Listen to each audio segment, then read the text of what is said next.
Hi guys, మనం చెప్పుకోబోయే ఈ మూవీని మీరు ఫ్యామిలీతో అస్సలు చూడలేరు. కేవలం సింగిల్గా మాత్రమే చూడాలి. అయితే ఎంతకు ఆ మూవీ ఏంటో తెలుసుకోవాలనుకుంటే వీడియోని స్కిప్ చేయకుండా లాస్ట్ వరకు చూడండి.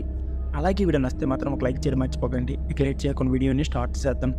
మీరు ప్రస్తుత సమాజంలో ఒక పదం బాగా వింటున్నారు: అక్రమ సంబంధం, ఇల్లీగల్ అఫైర్, ఇలిసిట్ రిలేషన్. ఇలాంటి పదాలు చాలానే విని ఉంటారు. అలాగే వాటి వల్ల జరిగే ఘోరాలు కూడా చూసి ఉంటారు. భర్తను కాదని మరొకరితో కోరికలు తెచ్చుకోవడం, భార్యను కాదని బయట వారితో సంబంధాలు పెట్టుకోవడం, ఇలాంటి సంబంధాలు ప్రాణాల మీద తేడా చాలానే జరిగాయి. అలాగే క్రైమ్లో మేజర్ పార్ట్ ఇలాంటి వాటి వల్లే జరుగుతాయి. అలాంటి ఒక పాయింట్తో వచ్చిన ఒక క్రేజీ మూవీ ఉంది, మీరు ఇంకా చూడలేదా?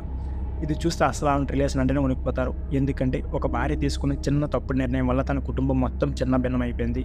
సాధారణంగా చాలా కుటుంబాల్లో చిచ్చు పెడుతుంది ఈ అక్రమ సంబంధాలే. అలాంటి ఒక మెయిన్ పాయింట్తోనే ఈ సినిమా జరుగుతూ ఉంటుంది. భర్తపై ఉన్న కోపంతో మన హీరోయిన్ ఇంకో కుర్రాడిపై ఇష్టం పెంచుకుంటుంది. అంటే తన భర్త రోజు ఆఫీస్లో ఉండే సెక్రటరీతో ఏదో తప్పు చేస్తున్నాడు అనే ఆలోచన తన మనసును తొలిచేస్తుంది. ఆ కోపంతోనే కొత్తగా పక్కింట్లోకి వచ్చిన కుర్రాడిపై మనసు పారేసుకుంటుంది. కుర్రాడు కూడా కాస్త ఫాస్ట్గానే కనెక్ట్ అవుతాడు. ఇంకేముంది, ఈ మేడం కంగారు పడింది. ఆ తర్వాత కానీ అర్థం కాలేదు తన జీవితంలో ఎంత పెద్ద తప్పు చేస్తుందో. ఆ కుర్రాడు ఆమెను తుమ్మ బంక్లో అంటుకున్నాడు. అంటే ఆమె ఒకసారి చేసిన తప్పు జీవితాంతం చేయలేని ద్వారంలోనే అతని ప్రవర్తన ఉంటుంది. కట్టుకున్న వాడికంటే ఎక్కువ అజామని జ్వలేస్తూ ఉంటాడు. ఆమె తన తప్పు తెలుసుకుని అతనికి దూరం పెట్టాలనుకోగానే ఆమె జీవితాన్ని నాశనం చేయాలని ఫిక్స్ అయిపోతాడు. తను వర్క్ చేసే చోటుకు వెళ్తాడు. ఆమె ఈమెయిల్ని యాక్ట్ చేస్తాడు.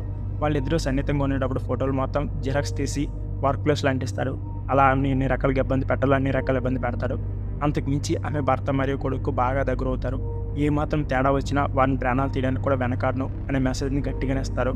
ఇలా ఆమె జీవితాన్ని ఎంతలా నాశనం చేయాలో అంతలా చేస్తాడు. అలాంటి వ్యక్తి నుంచి ఎలా తప్పించుకుంది, తన భర్త కుమార్ని ఎలా కాపాడుకుంది అనేది మెయిన్ పాయింట్. ఈ సినిమా పేరు ది బాయ్ నెక్స్ట్ డోర్. ఈ మూవీ నెట్ఫ్లిక్స్లో స్ట్రీమింగ్ అవుతుంది. కొన్ని మాత్రం కాస్త ఘాటు సన్నివేశాలు ఉంటాయి, అందుకే ఒంటరిగా చూస్తే కాస్త బెటర్గా ఉంటుంది. సో ఫ్రెండ్స్, ఇది ఏంటి వీడియో. ఈ వీడియో నచ్చితే please like share and subscribe my channel. Thank you for watching. ఇప్పటివరకు ఈ మూవీ మీరు చూసి ఉంటే ఎలా ఉందో ప్లీజ్ కామెంట్ బాక్స్లో కామెంట్ చేయడం మర్చిపోకండి.